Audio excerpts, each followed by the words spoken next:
This program is brought to you by Stanford University. Please visit us at stanford.edu. Well, that was a powerful scene from a very powerful movie, Spike Lee's Malcolm X. And in that scene, you see Malcolm X in action. And it's interesting that that's one of the few scenes that really show Malcolm X as a person capable of mobilizing people for action in the context of the African-American freedom struggle, in this case, an incident of police brutality. How many of you have seen the film, by the way? Okay, nearly all of you. What did you draw from that scene? Just, I'd like to get your sense of what Spike Lee is very skilled, tremendous filmmaker. What was he trying to get you to feel in that scene? Yes? Well, it seemed like it's showing the appeal to just like an average black man on the street. Because at the end, that man just stops in his tracks and just like, whoa. So that's sort of like the appeal, why people would join the... And what happens at the beginning of the scene to kind of set it up? What's the woman in the crowd say? Like the Muslims, they talk good talk, but they don't actually do anything unless something happens to a Muslim. Okay, so she says, you know, they're just all talk. There are no action unless somebody bothers Muslims. Okay, so that's the setup for the scene. Malcolm X is looking at this woman, taking that message. Then the scene happens. What else do we draw from that? Yes? He almost like leads them with precision, like it's a military, like, you know, like he's a general in the military, and then everyone else is just following precisely. They all march straight. You know, they were silent. They just... Okay. Yeah, he says they're very disciplined, as opposed to the people who are in the background who are just kind of yelling and very upset about what's happening, but the people following him are quiet. He says, the police, you got to take care of the masses in the background, but I'll, you know, take care of the people who follow me because they're very disciplined. So he's making that distinction. What else? Those of you who were here a little bit earlier when the previous scene had to do with Malcolm and women, and especially Sister Betty, how do you see those working together? What happens in that earlier scene for those of you who are here? You see an empowerment of women as opposed to, say, like the SCLC, or NAACP, which kind of use their women, but they weren't in leadership positions. You have this woman who is... Okay, and Sister Betty being a person, but is she in a position of power? Well, I mean, I guess she's not Malcolm X and she wasn't a minister, but she's definitely like talking to him as an equal, and he's treating her like an equal. Okay, she's obviously somebody who's worthy of his respect, and he gives that respect. There's actually a scene earlier where he gets advice from Elijah Muhammad on what he should look for in a woman. Anyone remember anything about that? What does he say?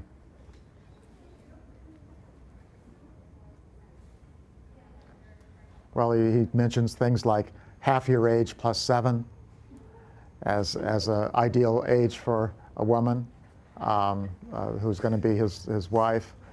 And you get Malcolm X kind of repeating the advice in terms of his questions. Why is he asking the question about her height?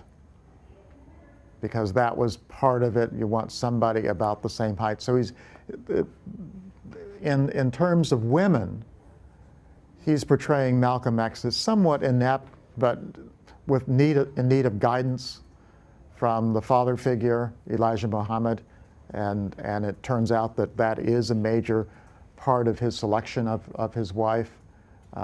He does rely on his advice. So anything else about this about the film? When would you guess that the incident with Brother Johnson took place? Any guess? I mean, you've read a lot of history. Where would you place it in that history? Late 1950s. What? Late 1950s. Okay, why late 1950s? Because it's just when Malcolm is still head of Muslim, the mosque at number 7 in Harlem. Okay, how long does that last till? When does he leave that position? 63, 64 actually. So it could have been any time before that in terms of that reason. What else? Just in terms of the level of militancy. And then that, to me, it shows the transition between the pure civil rights movement to the emergence of Black Power movement. Okay, so you'd probably guess a little bit later. Yeah, a little bit 60s. Yeah. Yes. Just judging by like the cars they use, probably like 54, 55. Okay. Well, that's actually a good way of guessing in terms of a film, but it takes place in 1957, and it's interesting that in the autobiography, in Malcolm X's autobiography, he uses that phrase by the woman that Spike Lee takes in the film, and about how the Muslims are all talk. They talk a good game, but when it comes to action, there's nothing there unless somebody bothers Muslims. But the comment in Malcolm X's autobiography comes in 1963 in the context of Birmingham. So he's basically saying, at the time of Birmingham, people were increasingly saying that the Muslims are all rhetoric, they talk a lot, but they're not willing to do anything. And it's interesting that in the autobiography, that's used as a stimulus for Malcolm's transition out of the Nation of Islam, because he sees that as a criticism of the Nation of Islam. While in the film, Spike Lee uses it as a setup piece that basically says the Nation of Islam is the answer to the criticism. But if you think about it, that's a contradiction, because the woman is saying Muslims don't do anything unless somebody bothers Muslims, so what is the action? They're doing something in terms of someone bothering, in this case, beating up a member of the Nation of Islam. So it's a lot of mixed messages. It's interesting that if you watch the film, and this is, I think, a testimony to Spike Lee's power as a filmmaker, is that a lot of these questions don't occur to you. It's the way you go to a really good film, especially a good action film or a suspense film, and you get caught up in it, and then after the movie, you're talking about it with a friend, and you see all these holes in it, in terms of it doesn't quite intellectually, the plot doesn't quite intellectually make sense, but while you're wrapped up in the emotion of it, from one scene to the next, if you're in the hands of a powerful filmmaker, it all makes emotional sense. And it's interesting for me because as a historian who has written about Malcolm X, I went to the Spike Lee film with a different kind of attitude about it. I ended up writing several reviews of the film that were somewhat critical because of just that aspect of it, that giving him credit for his skill and power as a filmmaker, but at the same time raising some historical questions. And among these historical questions have to do with the issue of the mythology of Malcolm X. How much do we attribute to one individual in terms of a major social struggle?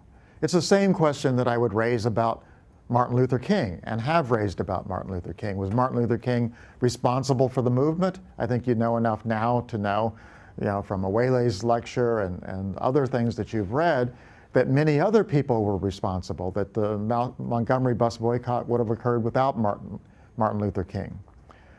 Certainly, with respect to Malcolm X, a lot of these mass activities during the 1950s and 60s certainly would have happened without Malcolm X, because he really wasn't a civil rights leader. If anything, he was a critic of the civil rights movement. but he definitely was not guiding the activities. And that's part of his response to Birmingham, because his attitude was always that the leaders of the civil rights struggle were, first of all, misguided, because they wanted something that the society was not going to give, and that was integration. And secondly, they lacked courage, because they were not militant enough in terms of the tactics and strategies that they wanted to use. Specifically with respect to Martin Luther King, he criticized him because of his nonviolence. But when we turn the critical gaze from Martin Luther King to Malcolm X, some of those same criticisms come to the fore. To what extent is Malcolm X a leader of a political struggle? He's certainly a leader within a religious organization, but is that organization, does it have a political message? Does it have a strategy to fit that political message? Is he guiding African Americans toward a political goal in a militant way? And I think when we look at it that way, we see that many of these same criticisms apply to Malcolm X, that he was a leader in search of a movement, often responding to events, and particularly responding to the upsurge of mass activism in the 1963 period. Now, I think with Malcolm X, what we see is a leader torn between his loyalty to Elijah Muhammad and the excuse me, his loyalty to Elijah Muhammad and the Nation of Islam, which took him from his earlier life, and I think the most effective scenes in Spike Lee's film are about Malcolm X's transition from his earlier life as a criminal and the way in which the Nation of Islam turns him into a person who has great leadership qualities. But Malcolm X is not satisfied with that. There's a number of reasons why he's not, and this, I think, leads to his split with Elijah Muhammad. Now, in the film, how is that split explained? What happens in the film? Yes?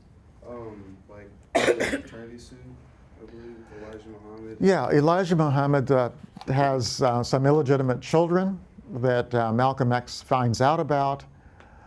So he has this disillusionment with his father figure, who he sees as a moral exemplar until he finds out about the illegitimate children.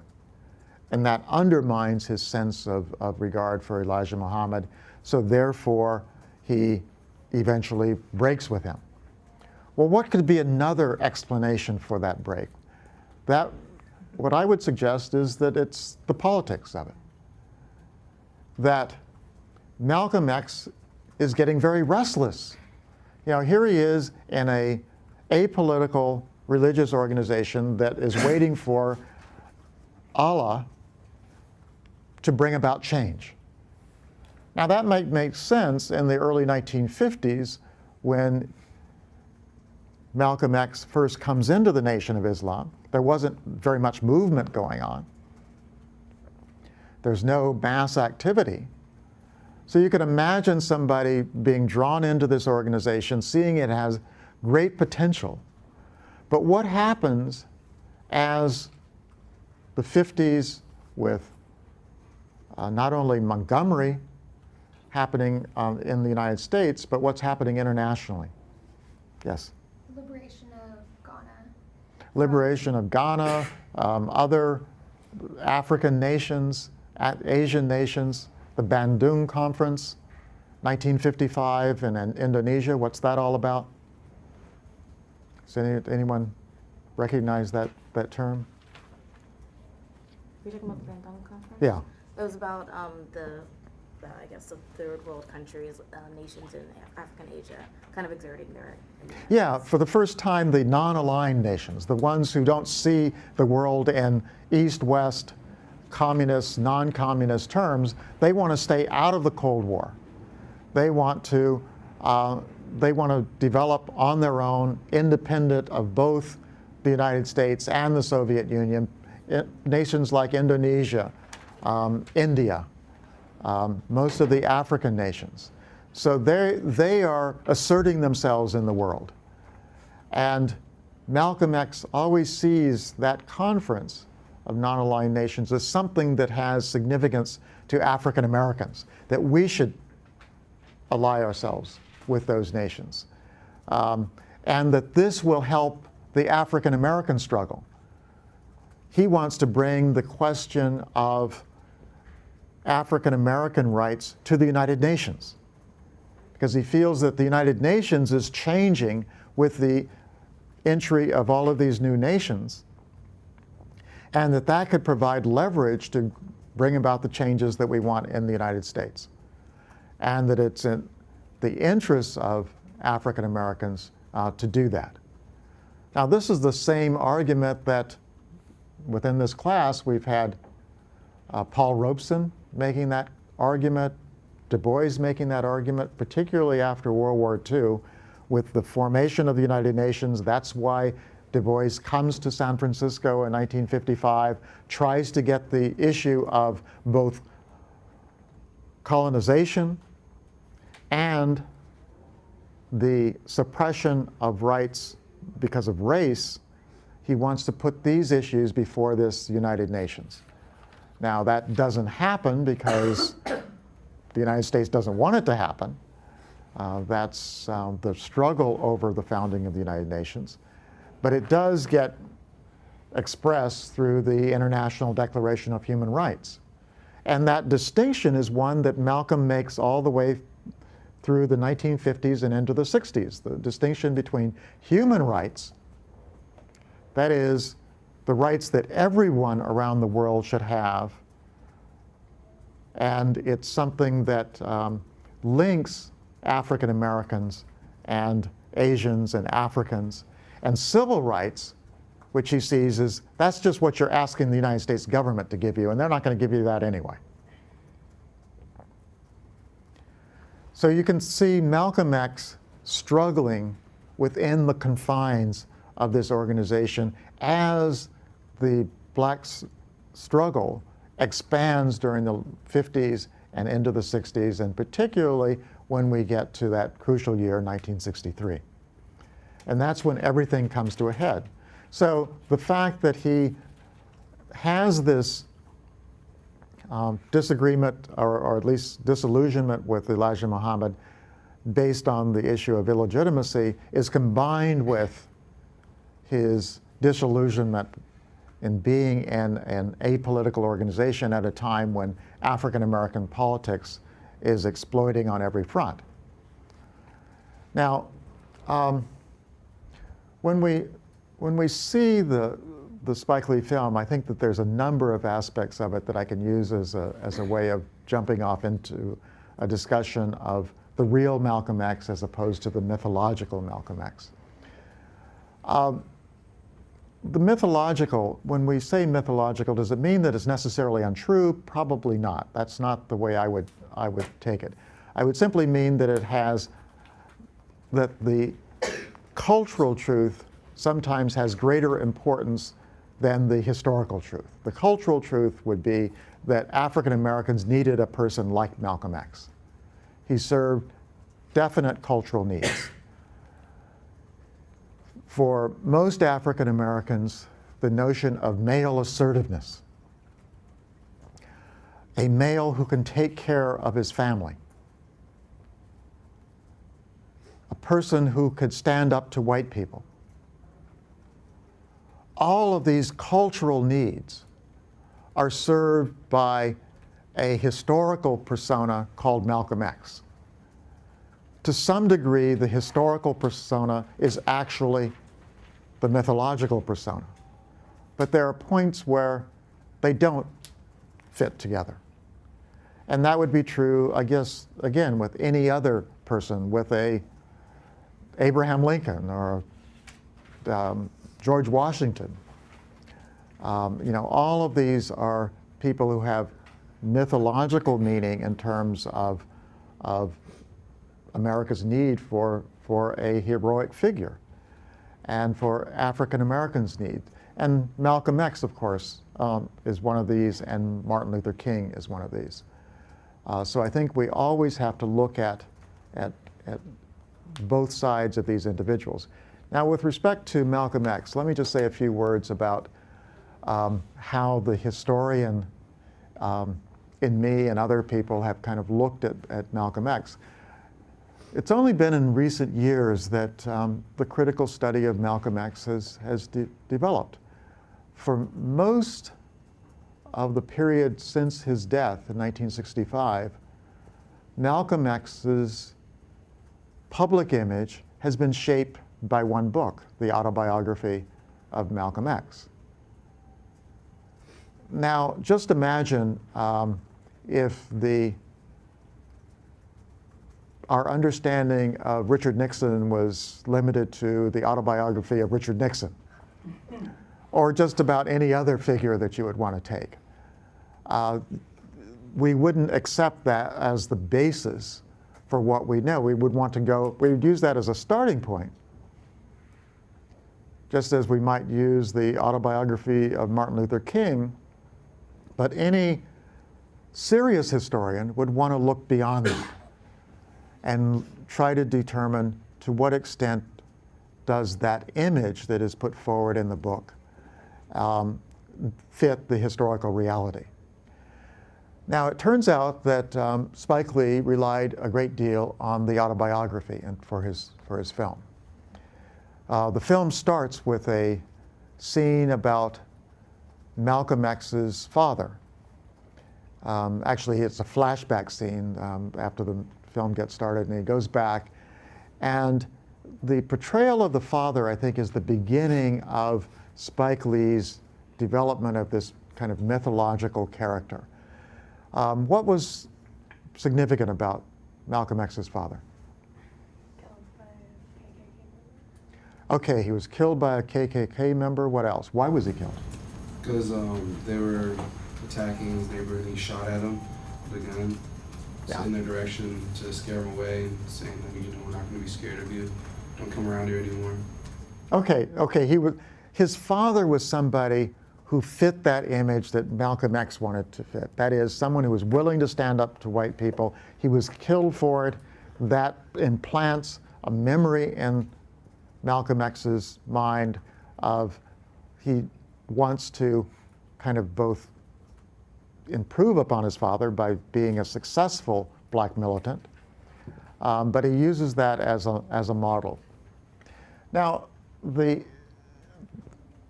it's interesting that the actual circumstances of his father's death are much more complex. It's not even clear that a racist was responsible for the death of Malcolm X's father. One of the reasons why the historians debate that is that there was an insurance policy, and so therefore there was an investigation about the death, and no one was ever found responsible, and according to the investigation, it was ruled an accident. Now, Malcolm X at the time was too young to understand one way or the other. He would have found out this from stories that other people told within the family, and you can easily see how the family would have resented the fact that they did not get a payoff on their insurance policy, because the death was ruled a suicide, basically, that his father had gotten drunk and fallen over a railroad track and been hit by a railroad car. Now, all of this becomes part of Malcolm X's, in the autobiography, part of his resentment, that he holds white people responsible for his father's death. And in a larger sense, that's probably true, because what happens to the family is that they become destitute, dependent upon white society. But for Malcolm X, what that also means is that he's raised by white people. He's placed in foster homes. Much of his early upbringing is the result of the care that he gets in these foster homes. Now, I think that the way I would look at this is compare Malcolm X's early life with Martin Luther King's early life. Both of them are the sons of people who had been Baptist ministers. Malcolm X's father becomes a black nationalist affiliated with Marcus Garvey. Martin Luther King's father becomes a civil rights leader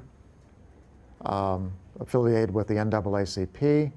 Both of them, both Malcolm X and Martin Luther King, grow up in households where they fear for their father's life. And in Malcolm X's case, that fear is realized because his father is killed, even as he's still very young.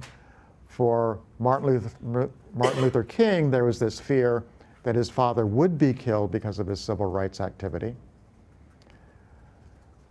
Martin Luther King is raised in a very stable home environment, black environment of black Atlanta, goes to a black college, raised within a black family.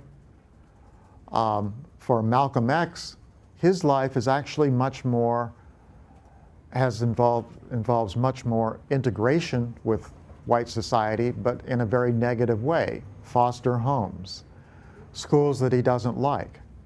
He sees the underside of white society in terms of crime, drugs, other things. In terms of his own attitudes, I think what we see is that Malcolm X learns to despise white society. Martin Luther King, until he gets well into his teenage years, has very little contact with white society and develops a more optimistic, ultimately more optimistic view of that society. Which one is most realistic? Well, it depends on what side of white society you were looking at. Certainly from Malcolm X's point of view, white society didn't look very good. By the time we get to their formative years, Martin Luther King wants to model himself on his father, and his father's model is ever present. That's the model he uses to go into the ministry. For Malcolm X, it's a substitute father. It's Elijah Muhammad. For Martin Luther King, I think that the notion of being reborn and taking a new name would have been inconceivable. He liked the name Martin Luther King Jr. That was part of his positive identity. For Malcolm X, taking on a new identity as a member of the Nation of Islam allowed him another chance in life. So we can see a lot of differences and similarities. Once we get to the late 1950s, though, I think that what I'd like to emphasize is that both of them had a great deal of similarities with respect to their relationship to the black struggle. Both of them wanted to assert leadership of that struggle. Martin Luther King had a lot of advantages from his background, his connections through his family. All of these, his education, all of these gave him advantages. When we see the letters that Malcolm X begins to write to Martin Luther King, both criticizing him but also reaching out to him, and Martin Luther King not answering those letters. These letters start in the late 50s, Malcolm X usually inviting Martin Luther King to come to a Muslim rally and debate him, or at least be part of a political discussion. You can imagine Martin Luther King saying, "What do I have to gain from doing that?" And just kind of having someone on his staff writing a letter saying, "Thank you for your letter, but I don't have really time on my schedule to join your rally." But understanding it from Malcolm's point of view, here is a person who is very confident of his ability to express his point of view, someone who feels that he should be asserting leadership in the black community, that he should basically be in Martin Luther King's position, and if he was, black people would be much better off. And I think that that kind of sense of resentment comes to the fore in Malcolm X's rhetoric toward Martin Luther King. That Malcolm X feels that if only he could assert leadership in the black community and perhaps have the advantages of a Martin Luther King, that the black community would be much better served. And you can kind of see, I'll talk a little bit later about Jesse Jackson. And I think that there's a lot of similarities there too, because Jesse Jackson, growing up not in as a illegitimate child, someone from a relatively poor background, seeing other people with greater advantages asserting leadership in the black community, but feeling very strongly that he is the person best served to offer that leadership. Well, Malcolm X definitely felt that. Now, I wanted to kind of spend a little bit of time talking about Malcolm X's relationship with Elijah Muhammad. It's a very complex one. I think to me, the nature of that relationship is revealed in Malcolm's attitude toward women, because he does, both in the film and in the autobiography, reflect a lot of Elijah Muhammad's notions about the role of women. That the role of women is not to be the equal of man. The role of women is to be supportive of men. And Elijah Muhammad was very assertive in terms of guiding the private life of the members of the Nation of Islam, and particularly Malcolm X, who reaches almost the age of 30 before he's married. I think he's actually 30 about the time he meets Betty, Sister Betty, and when they are married, it's with the recommendation of people around Elijah Muhammad. And they basically tell Malcolm X, you, as a leader within this organization, you have to find a wife. It's interesting that a little bit earlier, people around Martin Luther King are telling him the same thing, and that kind of leads to that as a black minister, you have to have a wife, and he feels that pressure. Now, in this case, one of the things one of the documents that came to my attention is a document that was part of the Malcolm X papers left in the family home after Betty Shabazz was killed in an accidental fire that was set by one of her grandchildren. These papers were put up for auction, actually in San Francisco. And the papers were reclaimed by the family, but not before the text of some of these letters became public. And one of them is a letter that was written in 1959 by Malcolm X to Elijah Muhammad. And this is a year after he was married to Betty Shabazz. And I think it reveals a lot about the dependence of Malcolm X on Elijah Muhammad for guidance in every aspect of his life, including his troubled marriage to Betty. And he starts by telling Elijah Muhammad about the troubles he's having. He says, "Most brothers who follow you are slow to get married. This is not because they are against women, but because you make us see the place of the man and the great responsibility involved to a sister after marrying her. If a brother means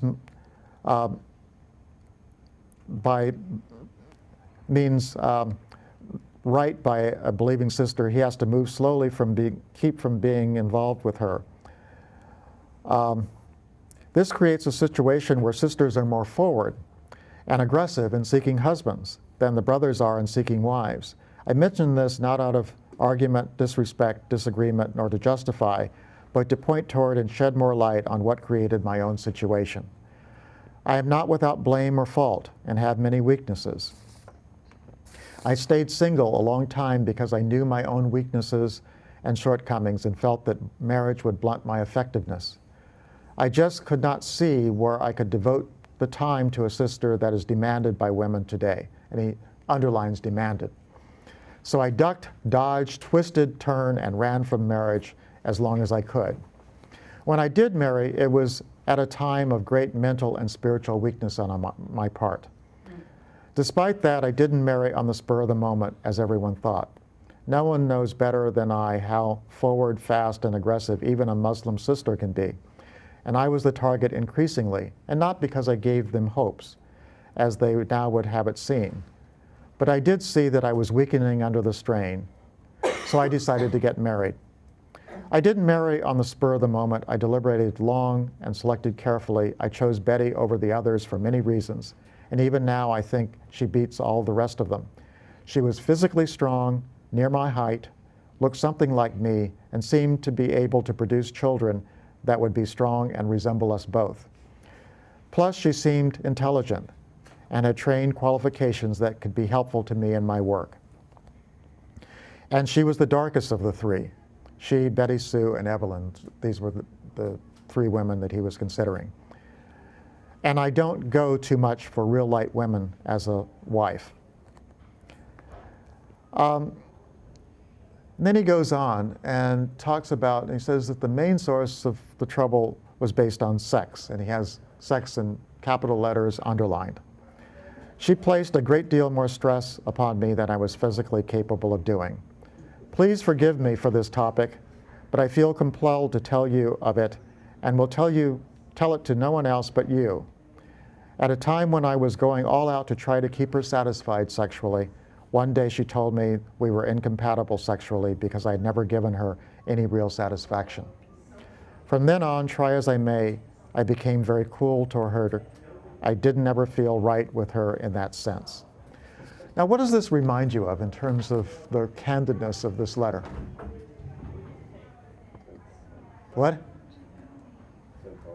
Yeah, remember the Du Bois letter about his issues? I think that one of the things that's very striking when we look at Malcolm X in terms of his private life is how ambivalent he was about many of the things that are, well, quite frankly, just not part of the myth of Malcolm X.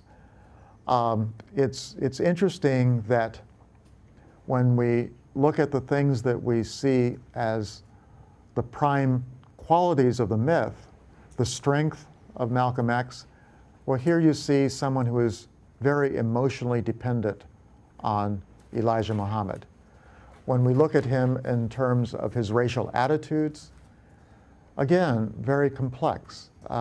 He has a very extended sexual relationship, lasts for about 5 years, with a white woman during the 1940s. And in many respects, that relationship, even more than his marriage to Betty, was one that was a voluntary relationship. While what you see with respect to his relationship with Betty is that he loves her, but he loves her in part because she fits his needs as a Muslim minister. His attitudes about violence are also complex. We see Malcolm X as a person who represents black militancy in terms of assertiveness, and yet he's within an organization that restrains that militancy. For example, in 1963, in the March on Washington, members of the Nation of Islam were not even allowed to participate in the march. he goes to the march, but he stands on the sidelines. He watches the marchers, talks to reporters, criticizes the leadership of the march. But you get the sense from his criticisms that everything would be okay if he had been invited to speak at the march. So it's again a very complex attitude. Now what I'm going to play next is a scene from a documentary about Malcolm X, which I think this scene shows a crucial period of Malcolm X's transformation, and it focuses on this issue of militancy in the context of the larger black militancy of the early 1960s. Well, I think anyone watching that and watching Malcolm's performance speech at the end of that scene would understand the dilemma that Malcolm faced in 1962. Here he is telling people that under his leadership, black people would not submit to white oppression, that black people would fight back. And here we have a situation where the LA police raid the holiest place in the religion, kill people in the organization, and the response is not that different if the SCLC headquarters had been raided in Los Angeles. The same response would go to court, get a coalition of people together, and respond nonviolently.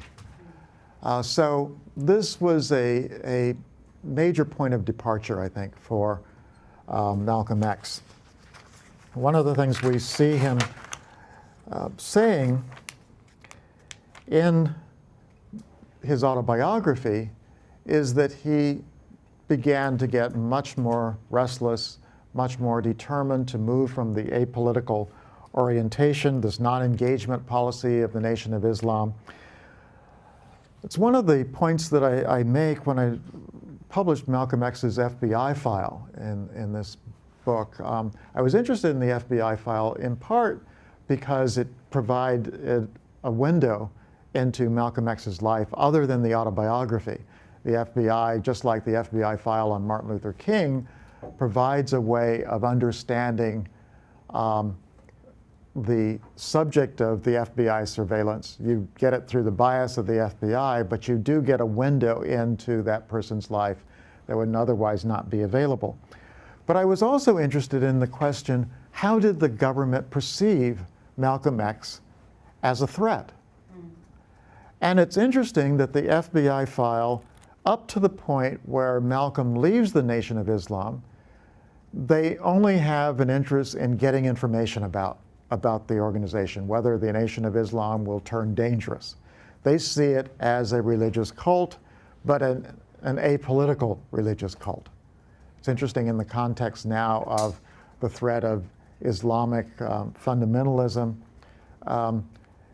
The Nation of Islam was not perceived as a security threat to the United States. You could be a member of the Nation of Islam, for example, and work for the government. But you couldn't be a member of the Nation of the Communist Party, for example, and work for the government.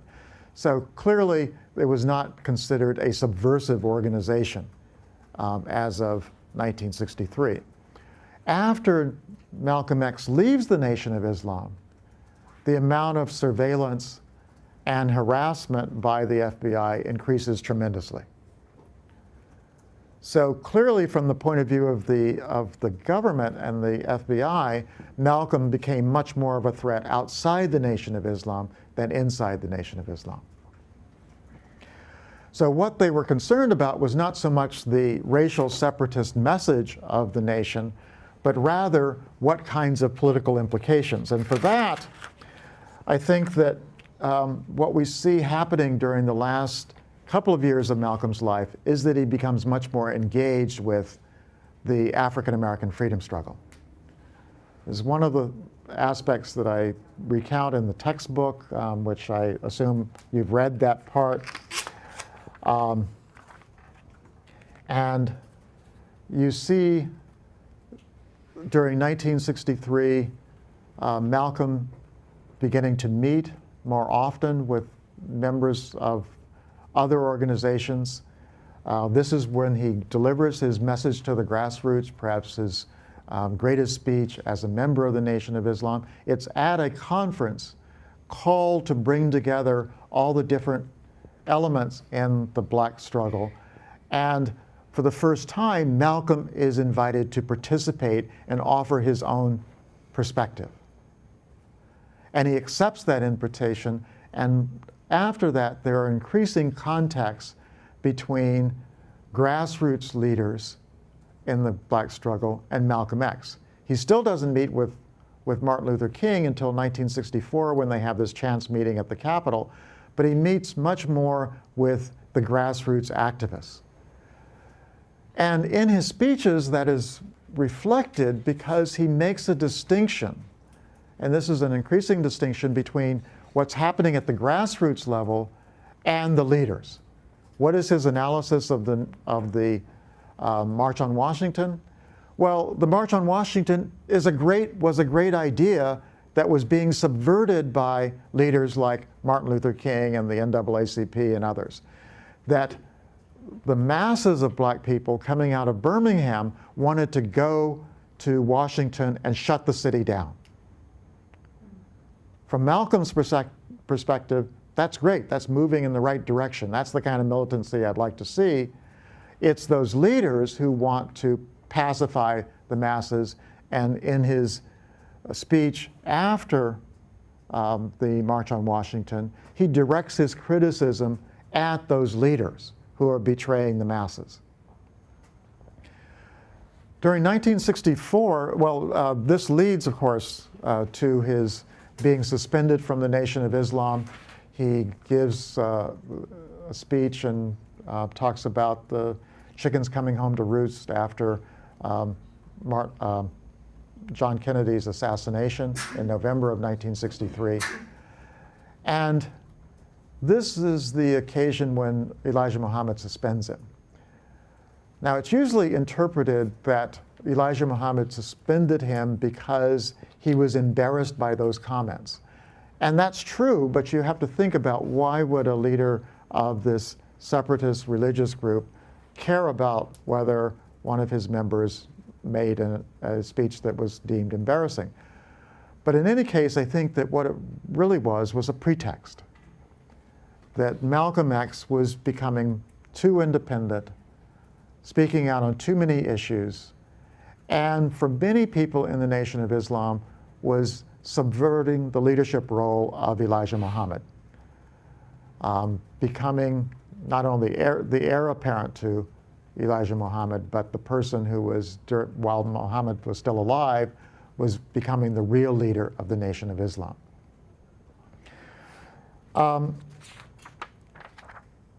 This leads to his conflict with other members of the Nation of Islam who saw themselves as more loyal to Elijah Muhammad than Malcolm X.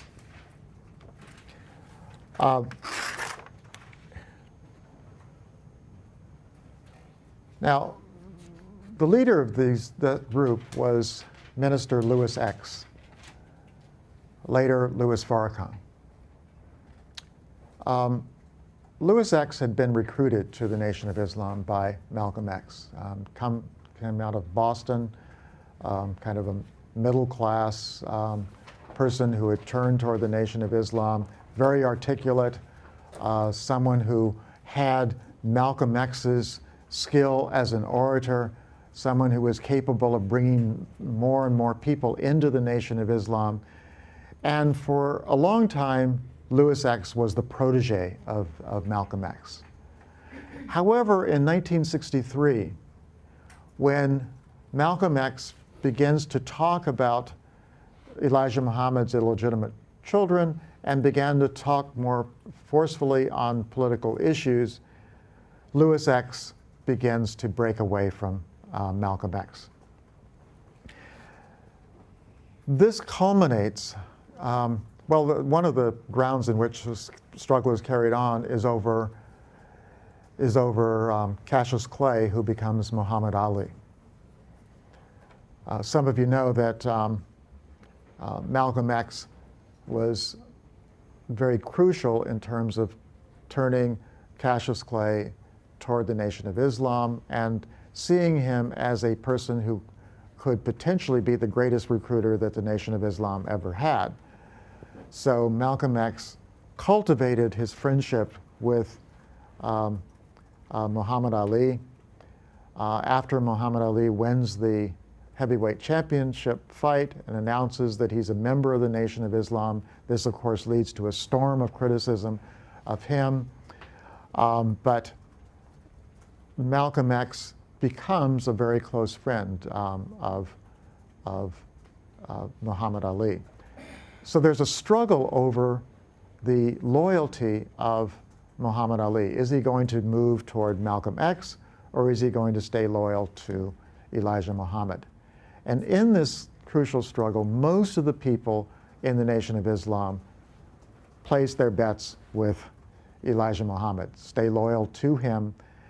And when Malcolm X makes his break after serving his suspension, it becomes clear that he's not going to be invited back to the leadership role he once had.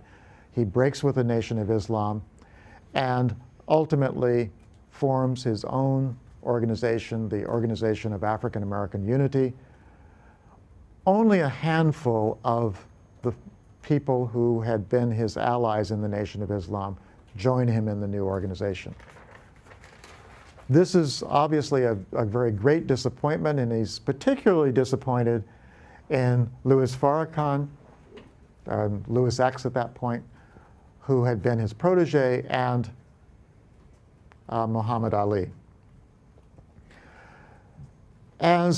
Once he does make the break and he begins to form the Organization of African-American Unity,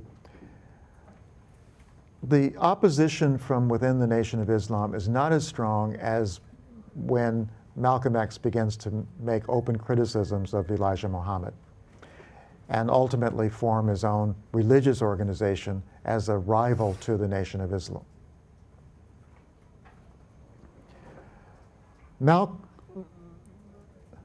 Louis X, Louis Farrakhan, becomes the leader of this anti-Malcolm group within the Nation of Islam.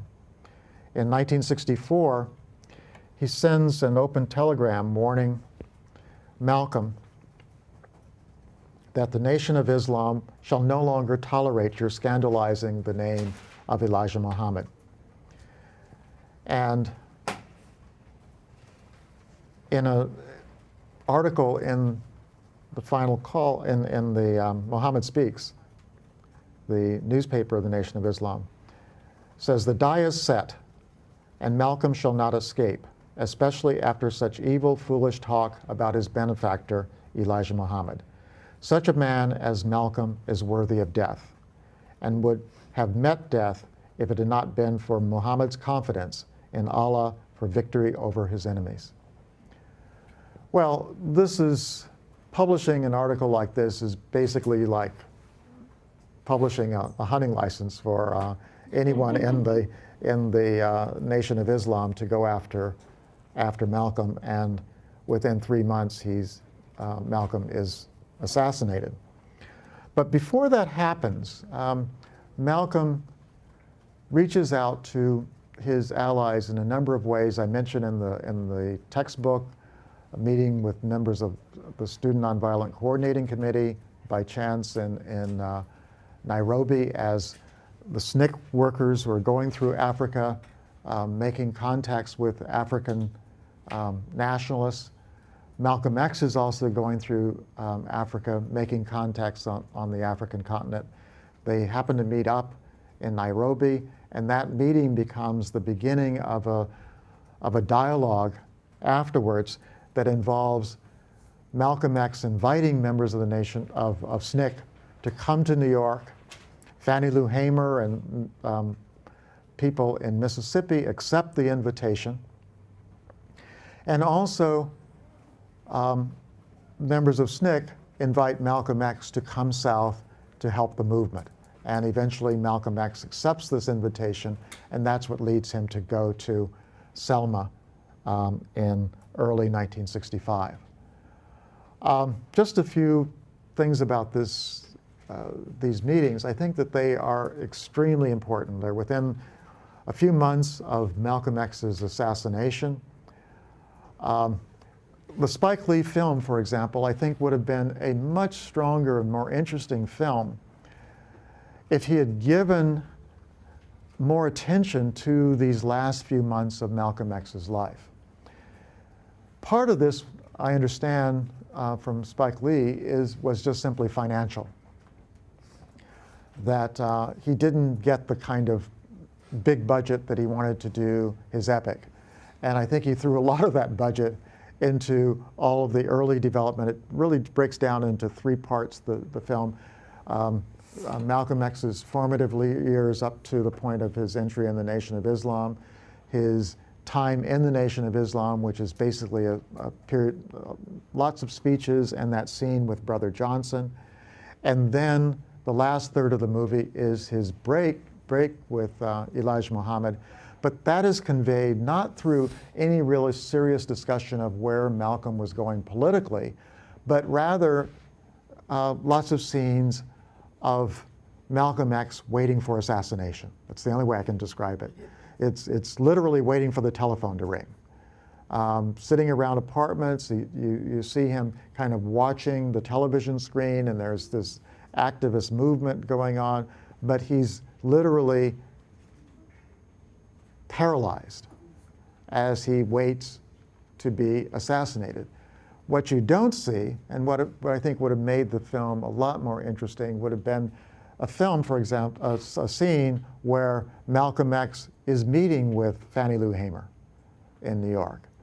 I have a picture of that rally, and Fannie Lou Hamer is in a position of respect and admiration as she's treated as this heroic figure from the Mississippi struggle.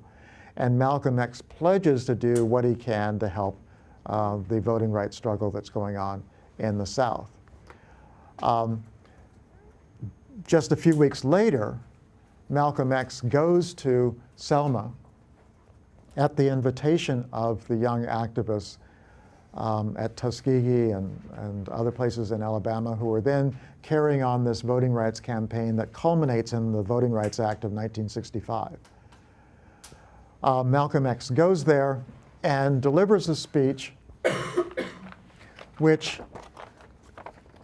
I think, again, is a crucial speech for Malcolm's transition, because he says that he's in back of the voting rights struggle 100%. And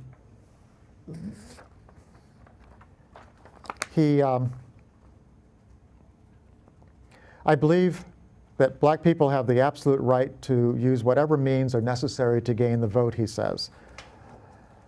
Now, he also meets Coretta Scott King. He tries to meet with Martin Luther King. Martin Luther King is arrested a few days earlier. If that had not happened, you know, who's to say what that first extended meeting with Martin Luther King would have resulted in. But clearly, one of the things he wanted to do while in Selma was to meet with King, discuss the situation. He meets with Coretta, and he says, "I really did come thinking that I could make it easier. If white people realize what the alternative is, that is Malcolm X, perhaps they will be more willing to hear Dr. King." And it's also during this time that Malcolm X and some of the people close to him, including Clarence Jones, who has spoken in this class, try to arrange a meeting of Martin Luther King and Malcolm X in New York. Among those who were active in this, Sidney Poitier, the actor, tries to make this arrangement. Bayard Rustin, who knew both of them, Rustin had debated Malcolm X. So he was clearly on the other side from Malcolm X, but he felt that Martin Luther King should meet Malcolm so that they would gain a greater understanding of their perspectives. Probably this meeting would have happened if not for the assassination of Malcolm X. Now, just a few words about the assassination. There's been lots of conspiracy theories about who was responsible for the assassination, and clearly these conspiracy theories were aided by the fact that one of the first people to come forward when Malcolm X is assassinated and was photographed with the body of Malcolm X at the Audubon Auditorium was an undercover agent for the who had worked with the New York Police Department. But I think it's pretty clear that many people in the Nation of Islam wanted Malcolm dead. And it wasn't necessarily because of his politics, but because of what in the newspaper article was called scandalizing his name. That is, the bad things that Malcolm X was saying about Elijah Muhammad. And these particularly had to do with the illegitimate children. But I think that it's interesting to point out that during this time also, Malcolm X was becoming more hard-hitting in his criticism of Elijah Muhammad's political perspective. And I'll just read a little bit from a speech that he gives just a week before his assassination. In this speech, he talks about why it was that the Black Muslim movement, as he says, was organized in such a way that it attracted the most militant, most uncompromising, most fearless, and the youngest of black people in the United States. That's who went into it, those who didn't mind dying. They didn't mind making a sacrifice, he said. And what they were interested in was freedom and justice and equality, and they would do anything to see that it was brought about. These were the people who have followed Elijah Muhammad these past 12 years. The government knows it, but all these upfront militants have been held in check by an organization that doesn't take an active part in anything. And therefore it cannot be a threat to anybody because it's not going to do anything against anybody but itself. Then he goes on to talk about an incident that happened several years earlier in 1960. He says, why do they throw a bomb at my house? Why don't they bomb the Klan? I'm going to tell you why. In 1960, December of 1960, I was in the home of Jeremiah, the minister in Atlanta, Georgia. I'm ashamed to say it, but I'm going to tell you the truth. I sat at the table myself with the heads of the Ku Klux Klan. I sat there myself with the heads of the Klan who at that time were trying to negotiate with Elijah Muhammad so that they could make it available to him a large area of land in Georgia. They had some very responsible persons in the government who were involved in it who were willing to go along with it. They wanted to make this land available to him so that his program of separation would sound more feasible to Negroes and thereby lessen the pressure that the integrationists were putting on the white man. I sat there, I negotiated it, I listened to their offer. And I was the one who went back to Chicago and told Elijah Muhammad what they offered. Now that was December of 1960. The code name that Jeremiah gave the Klan leader was 666. Whenever they would refer to him, they would refer to him as Old Six.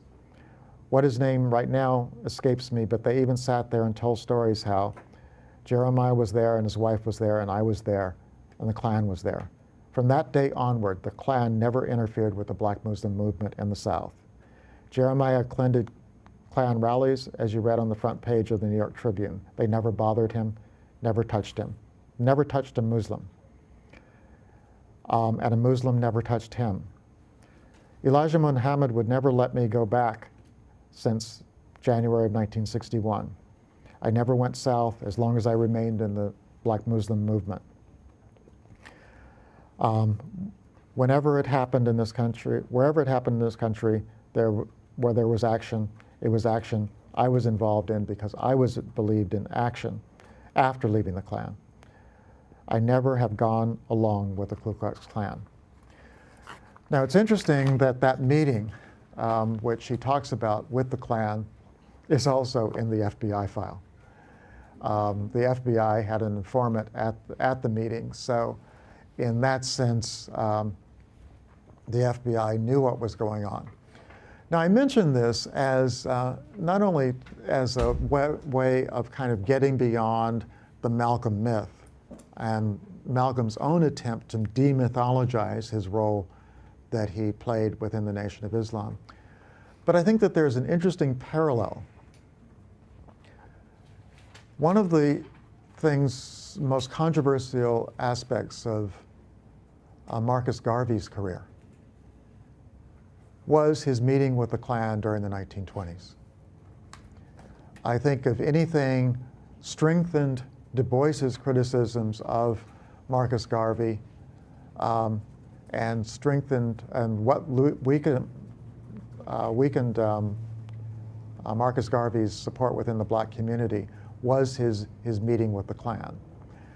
Now, from Marcus Garvey's point of view, and perhaps from Elijah Muhammad's point of view, their notion that, well, if all white men are devils, why does it matter whether I meet with the Klan or whether I meet with the NAACP, for that matter? They're all part of the enemy, and for that reason, he felt that it was quite legitimate meeting with them. But I think what this does is it draws attention to what I would call the dilemma of an apolitical movement. And that is, if you withdraw from politics, does that mean that you're non-political? If you refuse to engage in political action, is that a political statement on its own?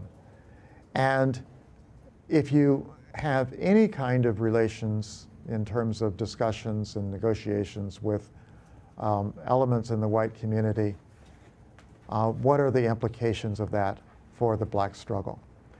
I think for Malcolm X, that meeting in 1960 was the beginning of the end of his relationship with the Nation of Islam. I think that what we need now is a more careful study of what did he learn from that and the political lessons to be learned from the last year of Malcolm X. Unfortunately, I don't think that Spike Lee's movie provides that political education. Maybe we should all go out and raise some money and allow Spike Lee to make the film he might have made if he had had a $100 million budget. Any questions, comments? Just maybe time for one question. Can you Okay. repeat those three questions? Those are really good questions. At the end? Yes. Well, does someone write them down? Refusal to engage Yeah, in political action, a political statement. Yeah, right. If you have any kind of relations in regards to negotiations and settlements with any people in the white community, what are the implications of that in the struggle? Yeah, actually the similar kind of situation came up with the Congress of Racial Equality when they turned toward black separatism in the late 1960s and made a deal with the Nixon administration to gain land in North Carolina, which became Soul City. And there was a lot of criticism of, well, you know, you're saying that black people should be separatists, but you're making a deal with the Nixon administration to get this land. And so that issue comes up often in African-American black nationalist politics. See you on Thursday.